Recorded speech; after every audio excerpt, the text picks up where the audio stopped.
Buenos días, estamos en el estudio del Evangelio de Marcos. Prácticamente podríamos decir que hemos terminado el capítulo 9.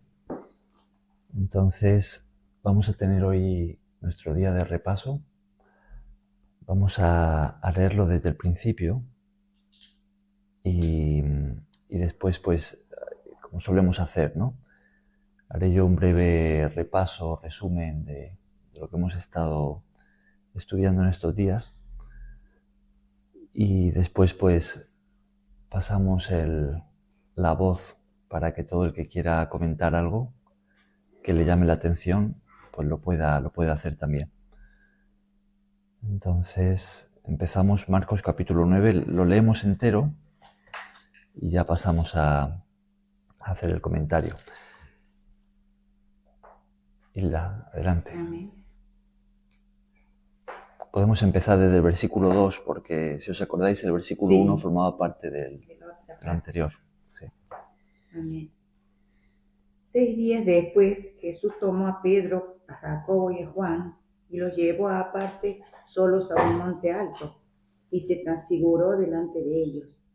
Y sus vestidos se volvieron resplandecientes, muy blancos como la nieve, tanto que ningún lavador en la tierra los puede hacer tan blancos. Y les apareció Elías con Moisés que hablaban con Jesús. Entonces Pedro dijo a Jesús: Maestro, bueno es para nosotros que estemos aquí y hagamos 3 enramadas, una para ti, otra para Moisés y otra para Elías, porque no sabía lo que hablaba, pues estaban espantados. Entonces vino una nube que les hizo sombra, y desde la nube una voz que decía: Este es mi Hijo amado, a él oí. Y luego, cuando miraron, no vieron más a nadie consigo, sino a Jesús solo. Y descendiendo ellos al monte, del monte, les mandó que a nadie dijesen lo que habían visto, sino cuando el Hijo del Hombre hubiese resucitado de los muertos.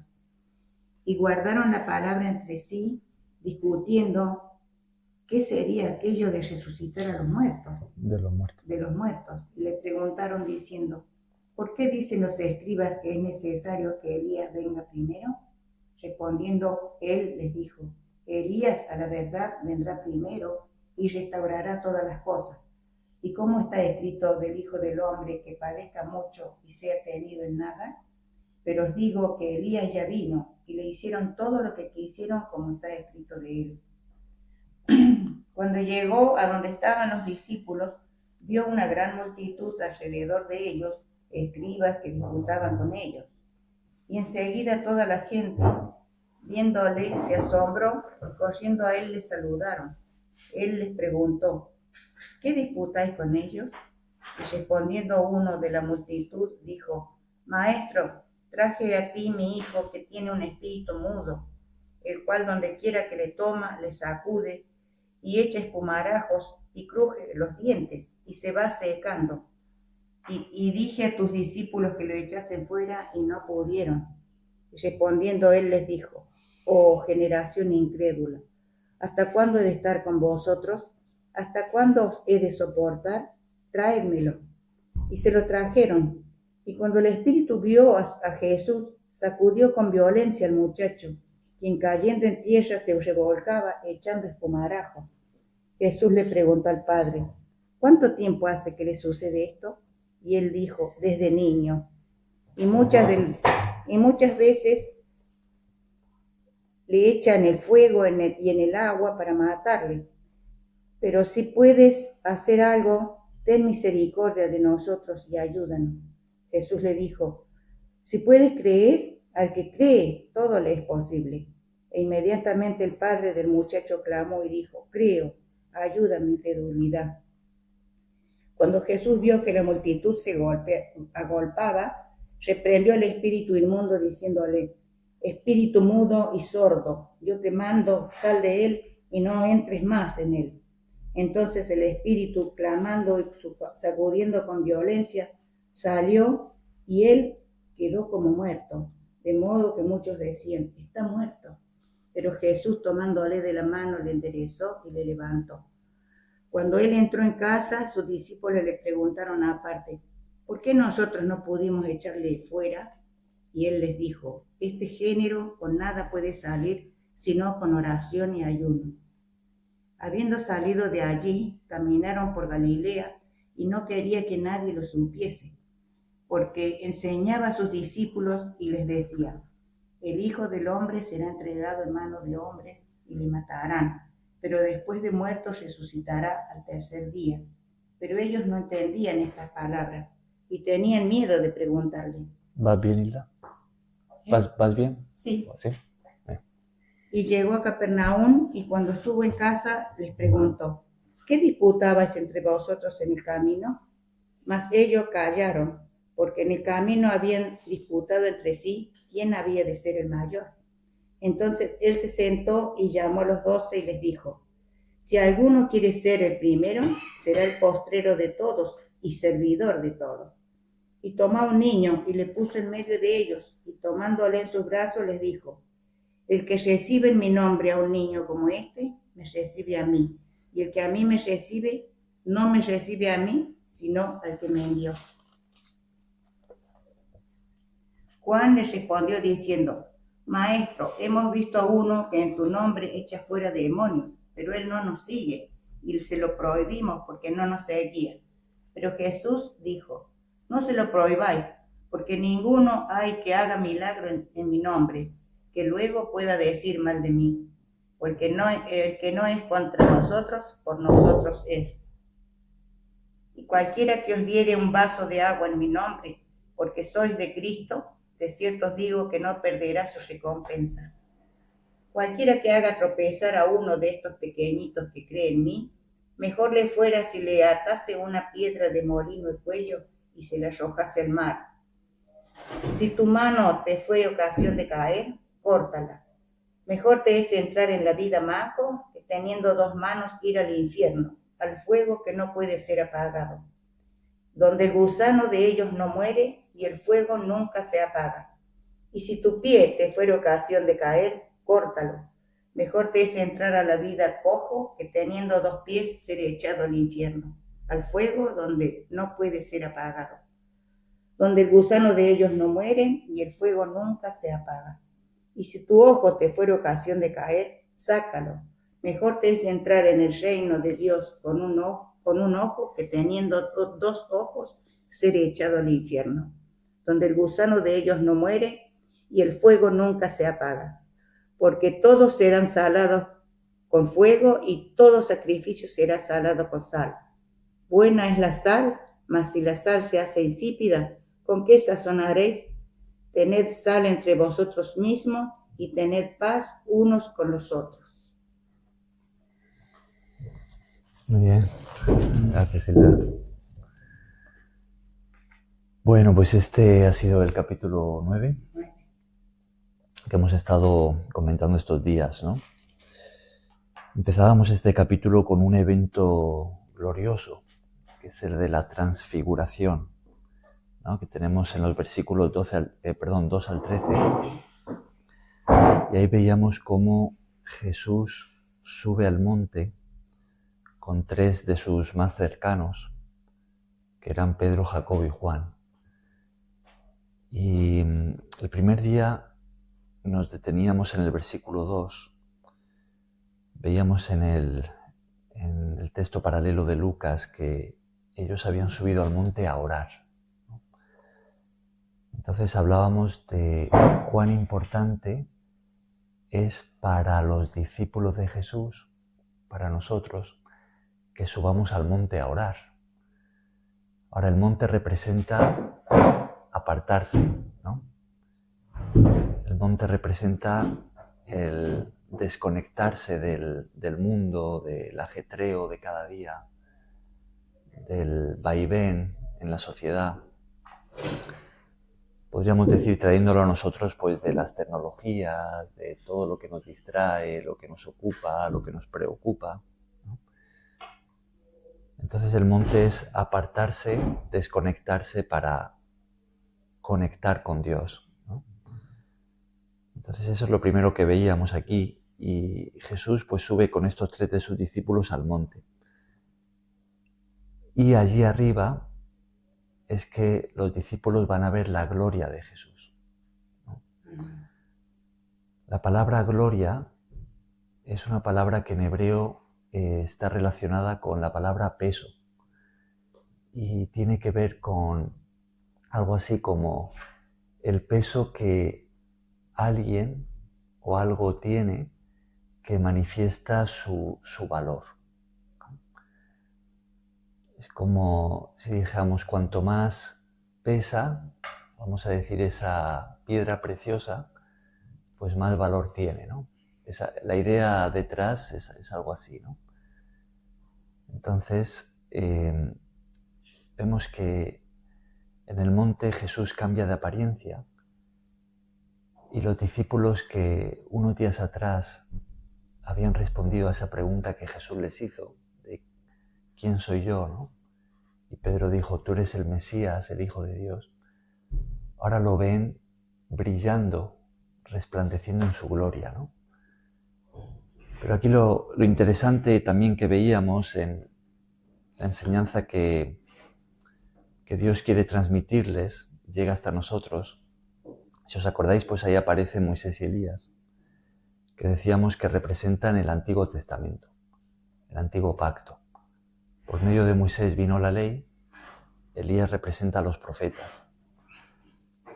Pero Dios Padre va a aparecer también ahí en el monte, por medio de la nube, y Él tiene algo para decir, ¿no? Y cuando Dios habla, pues todos deben callar y escuchar, ¿no? Entonces, ¿qué es lo que Dios dice? Este es mi Hijo amado, a Él oí. Él señala a su Hijo, ¿no? Y dice que Jesús es su Hijo. El Padre, Dios mismo, el Todopoderoso, da testimonio de Jesús. Y dice que Él es su Hijo. Y entonces añade algo. A Él oíd, ¿no? Y decíamos que esta es la base del discipulado de Jesús. Nosotros que somos discípulos, cuando respondemos a su llamado, pues nos llamamos así, ¿no?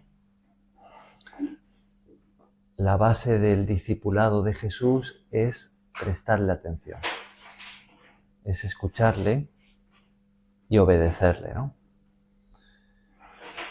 Bien, pues seguimos avanzando por el capítulo y cuando llegan abajo vemos que hay una multitud que se ha reunido con los discípulos que habían quedado atrás y un padre con su hijo atormentado por un espíritu malo lo ha traído a Jesús, lo ha traído a sus discípulos para pedirles que expulsen a ese demonio.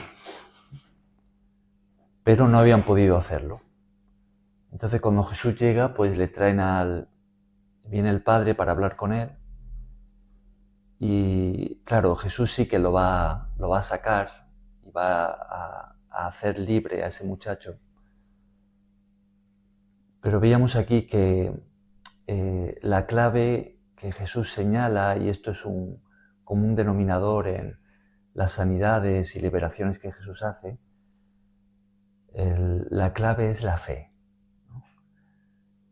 El versículo importante aquí en este pasaje es el 23, cuando Jesús le dice, si puedes creer, al que cree, todo le es posible, ¿no? Y cuando el Padre le había pedido a Jesús, si puedes hacer algo, ayúdanos, ¿no? Ten misericordia y ayúdanos. Entonces Jesús le dice, si tú puedes creer, al que cree todo le es posible, ¿no? Y entonces el Padre exclama, creo, pero ayuda mi incredulidad, ¿no? Es ese conflicto tan natural que es propio del ser humano, ¿no? Hemos conocido a Jesús, creemos, pero nuestra naturaleza humana tiende a dudar. Suele ser incrédula, ¿no? Tenemos temor, inseguridad, ¿no? El Padre reconoce ese conflicto que tiene, pero exclama, creo, ¿no? Yo escojo creer. y él va a recibir el milagro. Pero esta es la enseñanza importante que Jesús, no solamente al Padre, sino a sus discípulos, y a nosotros nos transmite, ¿no? Él siempre animaba a la gente a creer, siempre. En medio de la necesidad, en medio de los problemas, de los imposibles de la vida, Jesús siempre tenía esta palabra de ánimo. Cree, ¿no? No temas, solamente cree. Si puedes creer, al que cree, todo le es posible. Y por eso sus discípulos, cuando le toman aparte, cuando ya ha sucedido el milagro, y le preguntan, ¿por qué nosotros no hemos podido echar ese demonio? Jesús les dice, llanamente, por vuestra poca fe, ¿no? Eso no lo tenemos aquí, pero en el pasaje paralelo que veíamos en Mateo, sí que lo relata así, ¿no? Y entonces le explica a sus discípulos que si tuviesen fe como un grano de mostaza, hablarían al monte y el monte lo podrían mover de su lugar, ¿no? Es decir, hablarían a las circunstancias, al problema, y vendrían los cambios, ¿no? Pero Jesús añade, este género no sale sino con oración y ayuno. Cuando nos falta fe, debemos orar. Orar y a veces ayunar también. Es el momento de buscar a Dios. En otro lugar de la Biblia dice que es la palabra de Dios la que produce fe en nosotros. Entonces, por medio de la oración y ayuno, el estudio de la palabra de Dios, nuestra fe se fortalece. Y es la fe el medio por el cual recibimos lo que necesitamos de Dios. Es creyendo que el poder de Dios se manifiesta en nuestra vida. Bien, pues seguimos ahí en el capítulo, ¿no? En este repaso veíamos que Jesús una vez más anuncia lo que ya habíamos visto en el capítulo anterior, que es que él tenía que cumplir con su misión, ¿no? Que era ir a la cruz, sufrir mucho, dar la vida por el perdón de nuestros pecados y después, al tercer día, resucitar, ¿no? Pero los discípulos esto no lo entendían muy bien. Y ya lo último, desde el versículo 33 hasta el 50, al final del capítulo, que era lo que comentábamos ayer, tenemos aquí una serie de instrucciones prácticas del discipulado de Jesús. Es decir, Jesús transmite a sus discípulos estas enseñanzas que están relacionadas con el estilo de vida, la actitud que Jesús espera de aquellos que hemos respondido a su llamado, ¿no? En el fondo, pues Él es el maestro y nosotros estamos aprendiendo de Él. Entonces, como Dios había dicho, escuchamos a Jesús, prestamos atención a sus palabras para ponerlas en práctica, para obedecerle. Observamos a Jesús como Él es, cómo se relacionaba con las personas, cuál era su actitud, y le imitamos, ¿no? Ese es el discipulado al que hemos sido llamados.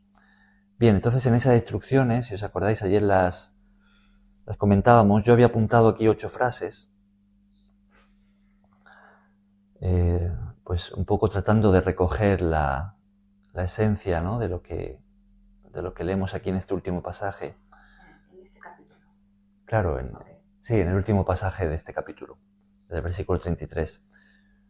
8 instrucciones tenía que apuntadas, que ayer pues las vimos casi todas, ¿no? La primera tiene que ver con, es cuando discutían los discípulos, ¿no?, de a ver quién iba a ser el mayor,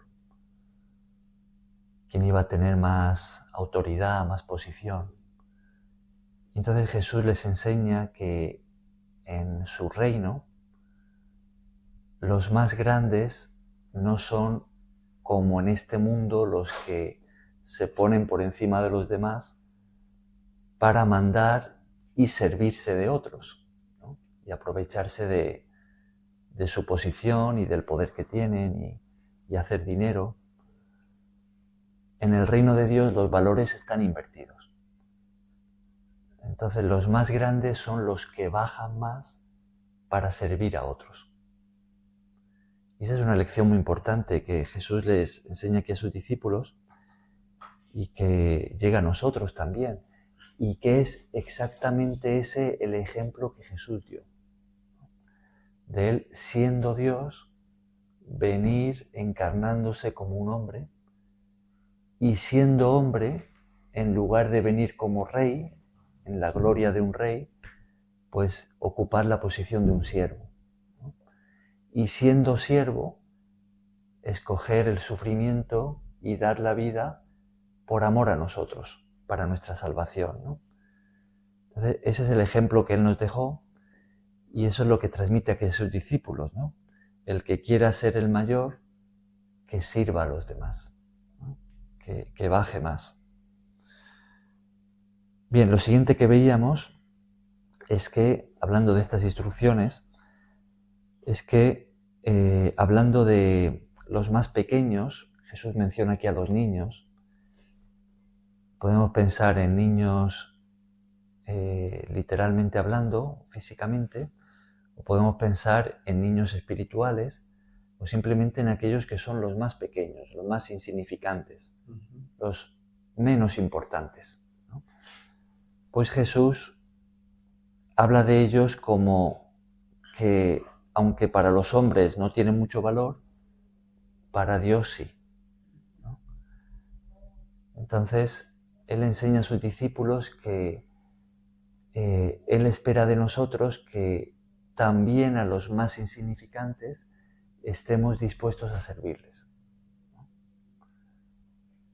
Entonces, y juntamente con eso, con esa enseñanza, es cuando Él explica que qué grave es para Dios si hacemos tropezar a los más pequeños. Entonces, cuando dice, mejor es atarse una piedra de molino que hacer tropezar y arrojarse al mar, que hacer tropezar a uno de estos pequeños, ¿no? Entonces, ayer reflexionábamos en esto, ¿no? De qué maneras podemos desviar a alguien de la fe por nuestra hipocresía, el mal ejemplo, por de alguna manera pues tentarle a hacer el mal. Quizá pues poníamos muchos ejemplos, ¿no? Aquellos amigos que invitan a otro a la bebida, a los vicios, a todo aquello que puede hacer a uno tropezar, ¿no? Que le puede hacer pecar. Y entonces, qué grave es para Dios cuando nosotros somos ocasión de tropiezo para otros. Entonces Jesús aquí es cuando habla de ser radical, ¿no? Esta palabra que el discípulo de Jesús debe tenerla en cuenta. A veces es necesario ser radical y cortar por lo sano, ¿no? Cortar tajantemente, ¿con qué? Con aquello que puede hacernos pecar, que puede suponer una tentación para nosotros. Entonces cuando Jesús dice, si tu mano te va a hacer pecar, mejor córtatela. Si tu ojo, sácatelo. Claro, no es algo literal, físico, ¿no? De que vayamos a cortarnos una mano, pero esto es un recurso literario que se llama hipérbole, ¿no? Que Jesús, por medio de una exageración, está transmitiendo una enseñanza más profunda, ¿no? Que va más allá del literalismo, ¿no?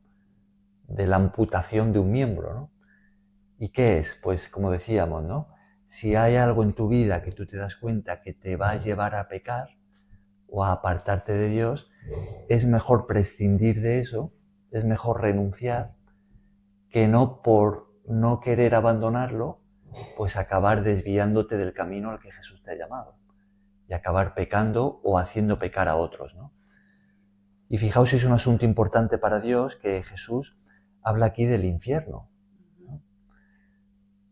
De hecho, es interesante notar que Jesús es el personaje bíblico, ¿no? De todas las personas de las que habla la Biblia, en toda la historia, ¿no?, de los siglos en los que la Biblia pues relata, ¿no?, la historia de Israel y de muchos hombres y mujeres de Dios, Jesús es la persona que más habla del infierno, de toda la Biblia, ¿no? Jesús quiere que sepamos que hay un lugar, así como Él vino para darnos la vida eterna, para llevarnos al reino eterno de Dios, a lo que llamamos el paraíso, también hay un lugar de condenación eterna. Y Jesús no quiere que vayamos allí. Entonces Él nos avisa, Él nos advierte. Él dio su vida por amor a nosotros para perdonar todos nuestros pecados. Cuando nos arrepentimos de corazón, cuando en una postura humilde reconocemos ante Dios que hemos fallado y estamos dispuestos a cambiar, Dios nos perdona. Porque Jesús dio la vida por nosotros. Él pagó el precio de nuestros pecados, de nuestro perdón. Decimos que Él nos redimió, que significa que Él pagó nuestro rescate. Él recibió en sí mismo la condena que nosotros merecemos por haber pecado contra Dios. Entonces, cuando nos arrepentimos, Dios nos perdona, ¿no? Pero Jesús nos avisa, dice, oye, si algo te va a llevar a pecar y tú lo sabes, mejor córtalo, por lo sano.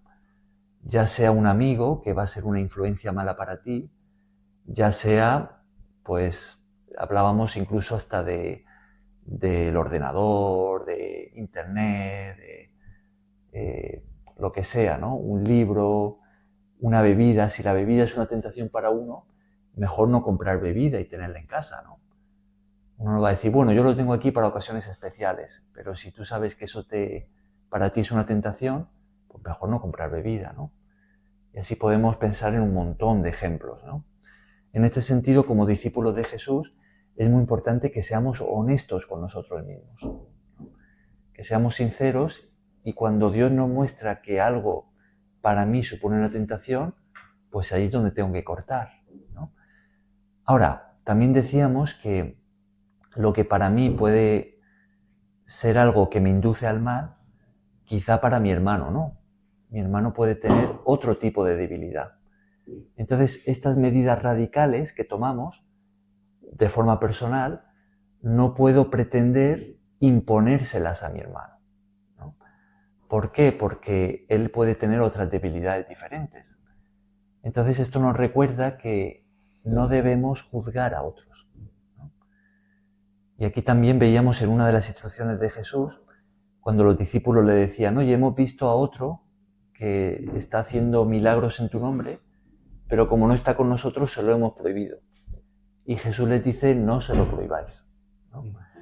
Vemos que no nos corresponde a nosotros juzgar a otros cristianos por el hecho de no estar con nosotros, de no formar parte de esta comunidad cristiana en la que nosotros estamos, ¿no? No nos corresponde a nosotros juzgarles por ellos, ¿no?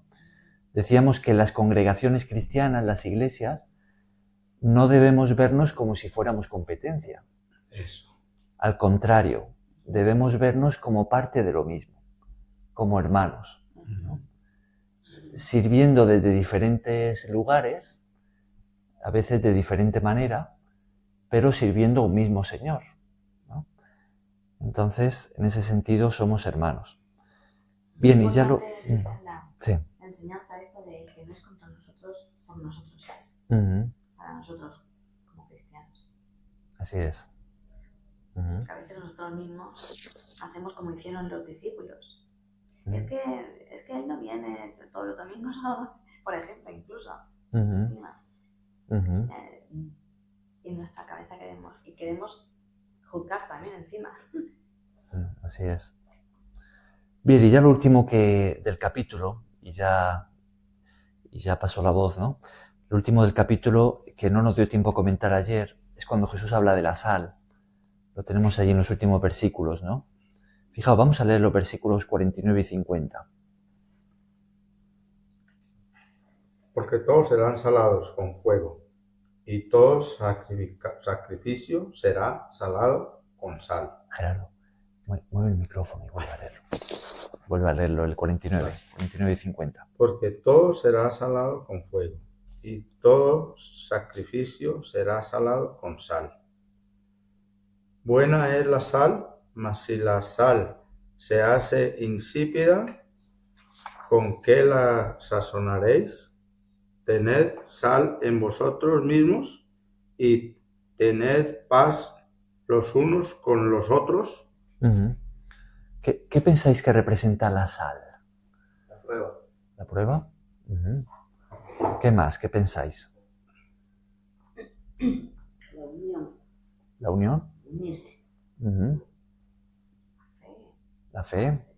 Ajá. ¿Qué más? ¿Algo más? La sal yo creo que es algo que también nos ayuda como a convivir con nosotros mismos, Ajá. con nuestros hermanos, ¿no? Ujú. Ujú. La unidad, paz. La unidad, las... Ajá. ¿Qué más? ¿Qué pensáis? ¿Qué representa la sal? A ver, la sal en sí, cuando, por ejemplo, cuando la carne, Ujú. las cosas están sin la carne, o inclusive sí, más que todo la carne, está sin sal, Ujú. se daña. Ujú. Entonces tal vez él por eso dijo que Es algo que preserva la sí, sal, ¿no? la sal es algo que Ah. preserva, sí. Ajá. Ujú. Uno de las propiedades de la sal, y más en esta época, porque tengamos en cuenta que aquí en la época en la que Jesús dice estas cosas, no existían, pues claro, ni frigorífico, ni congelador, ni todos los medios que nosotros tenemos hoy en día para preservar los alimentos, ¿no? Entonces, la sal hacía esto, ¿no? Una de sus propiedades es la de purificar, ¿no? La sal purifica y preserva la carne, la comida, de su pudrición, ¿no? De que se ponga mala. Hoy en día también se utiliza de esa manera, ¿no? Por ejemplo, el jamón serrano, ¿no? Típico español, ¿no? Se sala. Cuando la Segunda Guerra Mundial, en Rusia, cuando faltaban los medicamentos, lavaban las heridas con la sal. La sal, claro. La sal tiene esa propiedad de sanar, de purificar, de matar lo malo, ¿no? Conservar la vida, claro.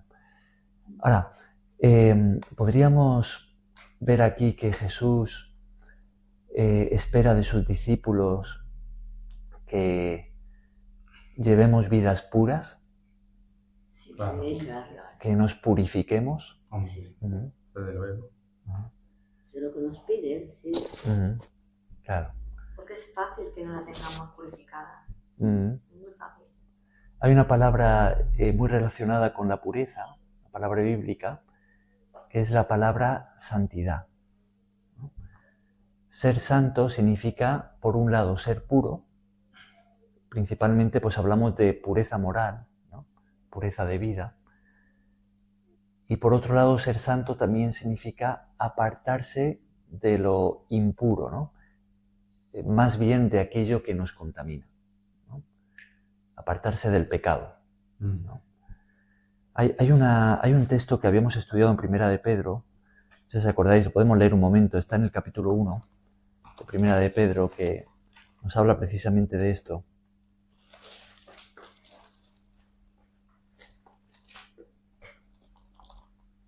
Fijaos, vamos a leer los versículos 14 al 16 del capítulo 1 de Primera de Pedro.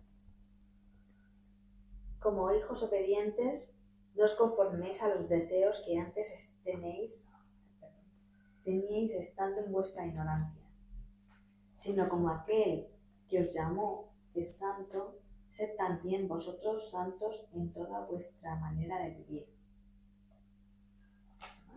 Y el 16.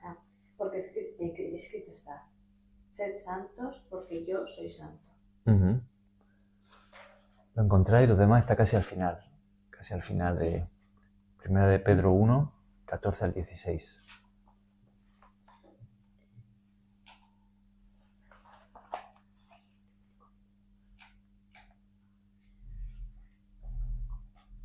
Hay tantos libros, ¿no? Ahí está, Primera de Pedro, sí. Vamos a leerlos una vez más. ¿Quieres tú, Facundo, leerlo? ¿Quieres leerlo tú ahora? Yo lo dejo a Marieta. ¿Sí? Marieta, ¿quieres leerlo? Primera de Pedro 1, 14 al 16. Pedro 1, 14 al 16. Sí. ¿Dónde está? Por 14 al 16. ¿Está alguno enfermo? No. 14. Es en Santiago. Ya pasa aquí una página. 1, 14 al 16. Aquí, ¿qué dice? Como hijos, ahí, Sí, ahí. como hijos obedientes, no os conforméis a los deseos que antes teníais, estando en vuestra ignorancia, sino como aquel que os llamó es santo, sed también vosotros santos en toda vuestra manera de vivir. ¿Otra más? Al 16. Porque escrito está, sed santo porque yo soy santo. Esas son palabras de Dios. Sed santos porque yo soy santo, ¿no? Nos piden que seamos santos. Ajá. Entonces podemos decir que el discípulo debe procurar que su vida sea purificada y sea así santa para Dios. Ahora, ¿cuánto de nuestra santificación, de nuestra purificación, cuánto creéis que depende de Dios y cuánto de nosotros? ¿Cuál es la parte de Dios y cuál es la nuestra? ¿Creéis que...? Nosotros tenemos que ser obedientes a la palabra, porque solo nosotros no podemos santificarnos. Solamente la palabra y la oración, estar en comunión con Dios, nos vamos santificando. Es decir, si yo me doy cuenta de que hay algo en mi vida que debe cambiar, ¿no? Tener Que no- voluntad de cambiar. que no está bien a los ojos de Dios, ¿puedo yo en mis propias fuerzas solamente, sin No. contar con Dios, purificar totalmente mi vida? No, No se puede. Tenemos una naturaleza pecaminosa. Claro, Porque él mismo nos habla, dice que solos no podemos hacer. claro. Pero ¿es necesaria nuestra voluntad? Sí, claro. porque Es si no necesario tenemos que esa estemos- voluntad, un sacrificio, algo, decir, bueno, no voy a hacer por amor a Dios. O responsable. Responsable. Ajá. Mira. Es necesario que honestamente estemos dispuestos a cambiar, ¿no? Que estemos dispuestos a ser santificados, ¿no? En aquellas áreas donde Dios nos muestra que Él quiere un cambio, ¿no? Entonces, si estamos dispuestos, Dios va a obrar. Ser honesto con uno mismo. Claro. A veces cuando Dios ve que estamos dispuestos y Él va a producir el cambio en nosotros, porque al final el que nos santifica es Él. Es Dios con su poder el que nos cambia, cuando estamos dispuestos. Pero Él, muchas veces, fijaos, Él lo que va a hacer es pedirnos que demos pasos que Él sabe que podemos dar. Por ejemplo, yo me estaba acordando de un hombre que conocí hace tiempo, que él había conocido al Señor, ¿no? A Jesús, le había abierto su vida, pero después se había apartado, ¿no? Y yo lo conocí cuando él estaba apartado. Y hablando, pues él me comentó que él era homosexual, ¿no? O sea, que él tenía pues esa tendencia y que mantenía relaciones con otros hombres, ¿no? Pero él había conocido la palabra. Entonces, claro, pues yo le pregunté, ¿no? En esa conversación, que si él pues alguna vez había buscado ayuda de Dios para cambiar, ¿no?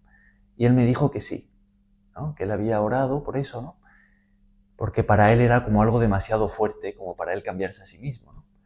Y entonces, fijaos lo que él me dijo. Él me dice, mira, y Dios me respondió, ¿no? Él me decía algo así, dice, Dios me habló y me dijo, córtate el pelo, ¿no? Él llevaba el pelo largo y él estaba pidiéndole ayuda a Dios para cambiar y Dios le dijo que se cortara el pelo. Y entonces, claro, yo le pregunté, bueno, ¿y tú qué hiciste? Y me dijo, mira, no se lo había cortado, ¿no? Pero fijaos, Dios, en respuesta a su petición de, oye, yo quiero cambiar, ¿no? Y le dijo, vale, pues haz esto que tú puedes hacer. Da este pasito, córtate el pelo. Y él no quiso, no estaba realmente dispuesto, ¿no? Nada más que era pelo. Claro, que era otra cosa. Sí. Pero fijaos, Dios puede probarnos de esa manera, ¿no? Nosotros le decimos, Dios, cámbiame, ayúdame con esto que no puedo. Este vicio, este problema de carácter, esta relación, lo que sea, ¿no? Es demasiado para mí, supera mis fuerzas y yo no puedo, ayúdame. Si estamos realmente dispuestos, Dios nos va a mostrar pasitos que sí que podemos dar, ¿no? Y en la medida en la que demos esos pasos de obediencia, Dios va a producir la transformación en nosotros, ¿no? Entonces, bien, podemos aprender que el discípulo debe procurar que su vida sea santificada, ¿no? Y Dios lo va a hacer cuando estamos dispuestos. La última instrucción, que tampoco comentábamos ayer, que es la última frase que tenemos en este versículo, en este capítulo, volviendo a Marcos 9, ¿no? Fijaos, ¿cuál es la última frase de todas? Buena es la sal. Si la sal se hace insípida, ¿con qué la sazonaréis? Poned sal en vosotros mismos y tened paz los unos con los otros. Tened paz los unos con los otros, ¿no? El discípulo de Jesús debe procurar vivir en paz con sus hermanos, ¿no? En realidad la Biblia dice que mientras dependa de nosotros, procuremos la paz con todos los hombres, ¿no? Siempre y cuando dependa de nosotros. A veces no depende de nosotros, ¿no? Quizá nosotros procuramos la paz, pero la otra parte no quiere la paz, ¿no? Entonces nosotros podemos tener paz, pero la otra parte va a estar en guerra, ¿no? A veces puede pasar eso, ¿no? Pero Dios es un Dios de paz, ¿no? Jesús es llamado el príncipe de paz. Entonces, Él espera de nosotros que estemos en paz. ¿Eso qué significa? Significa que cuando hay entre nosotros, porque la convivencia no siempre es fácil, y en la ONG también pasa, cuando hay algún malestar entre nosotros, algún roce, alguna palabra que me ha ofendido de mi hermano, alguna mirada, alguna actitud, he escuchado que ha hablado mal de mí, eso de su carácter me ha sentado mal, ¿no? Cuando pasan estas cosas, que entre los discípulos también pasaba, ¿no? Y hoy en día también pasan, ¿no? En el cielo no pasará, cuando estemos ahí, ¿no? Pero aquí en la tierra sí que pasa. Entonces, Dios procura que busquemos siempre la paz, ¿no? La reconciliación. Si hay que hablar, que hablemos con el hermano, ¿no? En una postura humilde, digamos, mira, esto me ha sentado mal, ¿no? Y el hermano, si también está en esa postura humilde, pues puede disculparse, decir, mira, lo siento, no era mi intención, o lo he dicho por esto, por aquello, ¿no? Si hace falta, pues ir al responsable y se puede hablar entre los tres, ¿no? Siempre buscando la reconciliación, siempre buscando la paz, ¿no? La frase de Jesús es esta: tened paz los unos con los otros. Mucho de lo que Jesús enseñó va en esta dirección. Es vivir en unidad, buscar la reconciliación, tened paz unos con otros, ser humildes y amarnos unos a otros teniéndonos paciencia, ¿no? Eso es muy importante para el discípulo de Jesús. Bien, con esto terminamos el repaso, que ha sido bastante extenso, ¿no? Este ha sido el capítulo 9 de Marcos. ¿Qué más hay aquí que podamos destacar? ¿Hay alguna cosa que os haya llamado la atención?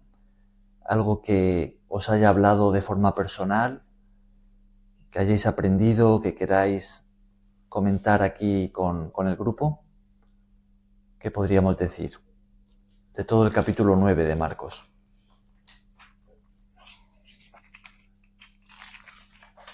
Lo mío es una pregunta. Sí. Tengo dos. Sí. La primera es, ¿de dónde salió Elías con Moisés en el versículo 4? Sí. ¿De dónde salió? Porque estaban en el monte con los... Sí. Lo interesante, claro, allí es que Elías y Moisés habían vivido siglos atrás. Sí, ¿no? Claro. Se juntó. Claro.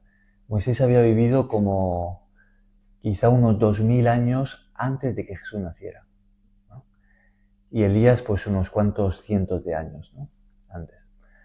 Entonces, claro, yo creo que esto, como debemos entenderlo, es que Moisés y Elías, que ya no estaban en la tierra, pues ahora ¿dónde estaban ellos? Porque claro, ¿qué es lo que sucede cuando alguien muere con Dios? ¿No? ¿Qué es lo que pasa con esa persona? Pues lo que vemos en la Biblia es que Dios se lleva a esa persona, no en cuerpo, porque el cuerpo muere, sino en espíritu, se la lleva a su reino, ¿no? Un día, pues Jesús dice que habrá una resurrección para recibir un cuerpo celestial como el que Jesús tiene, que es un cuerpo eterno. Pero hasta que ese día llegue, pues los muertos que hayan muerto con Dios, pues están en espíritu con Él. Pero vivos. Claro, vivos. Entonces yo creo que como debemos entender esto es que Moisés y Elías en espíritu vinieron para hablar con Jesús, ¿no? ¿Por qué? ¿Por qué vinieron? Pues porque Dios tenía una enseñanza para dar. Moisés y Elías representaban el Antiguo Testamento, representaban la ley y los profetas. Y Dios estaba mostrando que ahora con la llegada de Jesús había venido algo nuevo, ¿no? Hay un pacto nuevo que Dios hacía con el ser humano, que dejaba atrás lo antiguo, ¿no? Y ahora venía algo nuevo con Jesús, ¿no? Entonces, Pero quería confirmar lo antiguo. Fijaos, cuando Dios habla y dice, este es mi Hijo amado, está refiriéndose a Jesús. Y cuando Dios termina de hablar, Moisés y Elías ya no están, solo está Jesús. Claro. Y Dios dice, escuchadle a Él, ¿no? El antiguo pacto queda atrás, ahora está el nuevo pacto en Jesús, ¿no? Entonces, ¿por cómo es que están ahí Moisés y Elías? Pues Moisés y Elías seguían vivos. ¿Cómo? En espíritu, claro. ¿Cómo es que Pedro sabe que son Moisés y Elías? Pues Dios se lo hace saber, ¿no? En el espíritu, Dios le muestra que esos son Moisés y Elías. Y le quería hacer unas enramadas. Ramadas son como unas tiendas con ramas. Hacen como para una posada. Sí, Para que se quede así ahí. es. Mi Claro. país dice una choza. Sí, como una choza de ramas, sí. Y la otra pregunta, Sí. para terminar ya, era el último versículo. Dice, buena es la sal, mas si la sal se hace insípida, ¿con qué la sazonarés? ¿Tenés sal en vosotros mismos? ¿Tenés pan? Aquí me parece que la sal significa otra cosa que el versículo anterior. Me parece que el significado cambia. En el 49 dice, todos serán salados con fuego y todo sacrificio será salado con sal. Dijimos que la sal era para conservar. Sí. Se puede conservar o se puede hablar. Y el siguiente versículo no sé si tiene relación con conservar. ¿Qué propiedad Creo ves tú que ahí? De coherencia o de juicio propio. Dice, buena es la sal, bueno es la coherencia o bueno es el juicio, más si la coherencia se hace insípida, ¿con qué la sazonaréis? Eso de insípido nos habla del sabor, ¿no? En la sal literal, Si ¿no? le La sal cambia el física. juicio o si lo vemos normal a cosas que en realidad están mal, ¿cómo podremos juzgar nuestros actos si estamos viendo cosas que están mal y las vemos bien? Eso lo veo. Una forma interesante de verlo. No encuentro otra forma de traducirlo. En el fondo, claro, cuando nos habla de la sal insípida, ¿no? Nos está hablando de que si la sal pierde eso que es propio de ella, ¿no? Porque la sal, decíamos que sirve para purificar, para preservar los alimentos, pero también da sabor. Claro. ¿no? Y si está distorsionado ese sabor. Claro. Si pierde lo que es propio de ella, ¿no? Entonces, ¿ya para qué sirve? ¿No? ¿Cómo se va a salar la sal, ¿no? Si ha perdido lo propio de ella, ¿no? En otro pasaje, Jesús hablando también de la sal, Él dice que si la sal pierde lo que es propio de ella, si se hace insípida, entonces ya no sirve para nada, sino para ser pisoteada por los hombres, ¿no? Dice Jesús. Y Jesús también en otro pasaje le dice a sus discípulos, vosotros sois la sal de la tierra, ¿no? Sois la luz del mundo y la sal de la tierra. Dice Jesús a sus discípulos, ¿no? Entonces, si nosotros como discípulos de Jesús perdemos lo que es propio de nosotros por ser discípulos de Jesús, ya hemos perdido nuestra esencia, ¿no? Si un discípulo de Jesús deja de seguir a Cristo, deja de seguir sus enseñanzas y sí dice que es cristiano, que es discípulo, pero está viviendo de forma contraria a como Jesús enseña, pues ha perdido su esencia, ¿no? Ya su vida cristiana no sirve para nada, ya no es cristiano, por mucho que lleve el nombre, ¿no? Por ese lado. Ah, Por mucho que diga. Diga Por que mucho que diga que cristiano, ya Claro. la sal Claro. ya no sala, y ahí está insípida ya. claro. Y Claro. también por el fuego, como ahí habla del fuego. Antiguo, en el tiempo cuando yo era niña, para que la carne no se descompusiera, No se pudriera. la colgaban al pie del fogón, La ahumaban. la ahumaban Esta hora, con el Sí, carbón. ahora también es una forma de... Sí, muy rica. sí. Salmón ahumado, me gusta a mí. Hasta lo comemos. Sí. Y con eso no se dañaba, Claro, no se contaminaba. sí. Entonces, por eso habla ahí también del fuego. Gerardo, tú querías Sí, comentar yo algo, pienso ¿no? también de que, por ejemplo, la sal quiere decir que nosotros estamos purificados. Pero si perdemos lo que decía Cristian ahora, si perdemos esa sal, pues ya perdemos la esencia, porque estamos purificados ante los ojos de Dios con la sal. Es que la sal es para conservar nuestra integridad, lo que nosotros pensamos, lo que nosotros hacemos, las malas actitudes. Entonces con esa sal nosotros nos purificamos. Quiere decir que somos personas sanas, ¿no? Pero si perdemos esa esencia de la sanidad, haga de cuenta que ya estamos, como dice en la palabra, que perdemos la esencia de la sal, que ya no somos como antes. Pues entiendo yo eso, ¿no? Muy bien. ¿Qué más? ¿Tenéis alguna? Sí, Yo Marita. entiendo aquí, a mí me ha impactado y también sobre la fe. La fe. En el versículo, 19.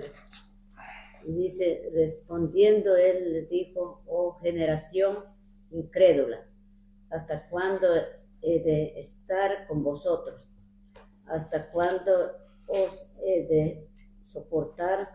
Yo no entiendo esa partecita. Traérmelo. Cuando le pidió al Padre cuando le habló el Padre sobre el Hijo, de que los apóstoles no han podido hacer nada, no han podido sacarle el demonio que tenía el Sí. Hijo. Ya. Sí. Entonces yo aquí me he dado cuenta de que verdaderamente los apóstoles vivían y andaban con Jesús, pero así que sea, ellos también no pudieron hacer nada porque no creo. Ay, Dios. Es que se me llama. Muy bien, Marita se ha tenido que ir. ¿Quién más? ¿Alguien más quiere decir? Interesante, pues, que nos está hablando, también nos dice del infierno, ¿no? Sí. Y lo nombra en 3 versículos. Sí. Dice, al fuego que no puede ser apagado, donde el gusano de ellos no muere y el fuego nunca se apaga. O sea, ahí nos está explicando cómo es el infierno. Todo lo malo que si uno no está en lo de Dios y se desvía, nos está diciendo a dónde uno va a ir. ¿Qué hay, no? ¿Qué hay? ¿Qué es lo que? Un lugar horrible, ¿no? Ah, sí. Hay algo interesante ahí con esto que comentas del infierno, y es que cuando Jesús dice donde el gusano de ellos no muere y el fuego nunca se acaba, Jesús está utilizando una ilustración que sus oyentes podían entender bien, ¿no? Porque en esa época los desperdicios, la basura, se quemaba, como también se hace hoy, ¿no? En gran medida, en un lugar apartado fuera de la ciudad, y a ese lugar se le llamaba Gehenna, ¿no? En el idioma, me parece que hebreo, ¿no? No recuerdo si es en el hebreo o en griego, bueno, pero esa es la palabra, ¿no?, que se utilizaba, Gehenna. La palabra traducida al español como infierno, en realidad es esa palabra, Gehenna, ¿no? Entonces, Jesús, cuando habla del infierno, es decir, cuando habla de ese lugar de condenación eterna, utiliza la palabra que ellos usaban para referirse al basurero donde se quemaban todos los desperdicios y allí, de forma característica, siempre había fuego, ¿no? Siempre se estaba quemando, siempre habían cosas podridas y como había cosas podridas, carnes y demás, siempre habían gusanos y bichos allí comiendo, ¿no? Entonces siempre había fuego y siempre había lugares donde había carne podrida y habían gusanos. Entonces Jesús utiliza esa ilustración para referirse a ese lugar de condenación eterna, ¿no? Dice, hay un lugar de condenación eterna que es así como eso, ¿no? Entonces, claro, la gente lo entendía y decía, es un lugar horrible, donde van los desperdicios, ¿no? La gente que no se ha arrepentido, que no quiere saber nada de Dios, que ha vivido en pecado y no ha querido cambiar, ¿a dónde va a ir? Pues a ese lugar, ¿no? Pero va a ir para siempre a ese lugar, ¿no? Eso es lo que Jesús está explicando aquí con esta ilustración, ¿no? O sea, fijaos, para ellos era algo muy vívido, ¿no? Ellos enseguida lo conectaban con eso, ¿no?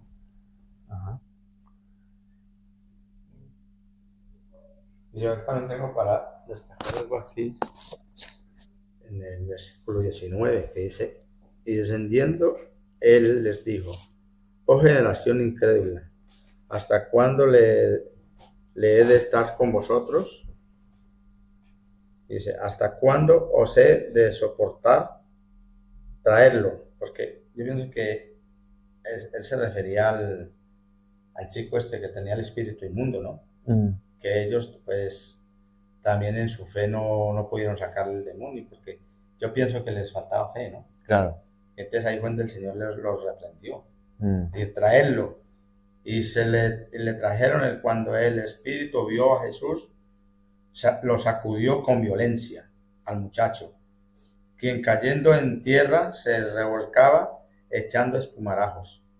Entonces ahí yo pienso también de que, por ejemplo, el espíritu también cuando vio a Jesús, pues se impactó.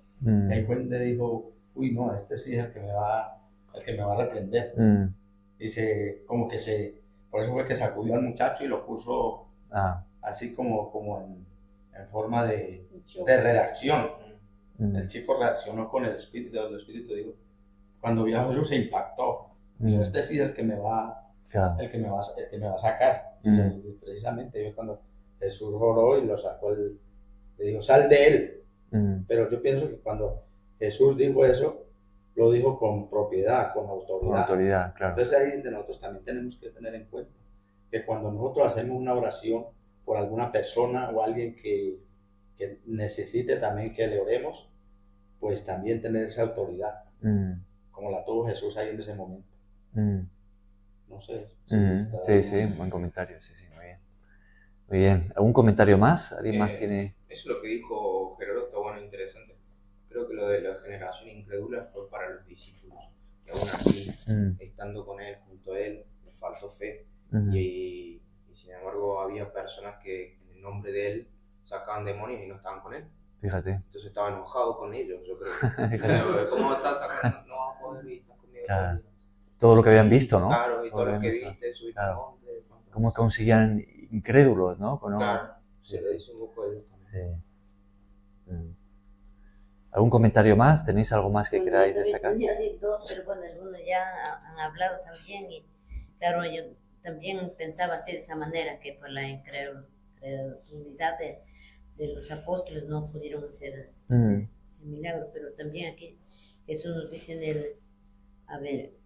en el 23 dice, Jesús le dijo, si puedes creer, al que cree todo lo es posible. Entonces también nos sigue de la misma manera hablando, que si nosotros no creemos y no tenemos esa fe auténtica ante Dios y si no ponemos esa confianza en Dios, decir que Él nos va a hacer, nos va a ayudar o nos va a actuar por medio de lo que nosotros lo pedimos, no podemos, tenemos que hacer nada, tenemos que creer firmemente y ya como dice mismo aquí el versículo, ya lo es posible, porque la fe lo que ahora mismo no está en la generación antes y ahora mismo también que sigue, que a veces decimos que tenemos fe pero no tenemos la fe suficiente. Por por eso mismo nos habla, dice, si ustedes tuvieran fe como un granito de mostaza, Mm. esa montaña le diría que se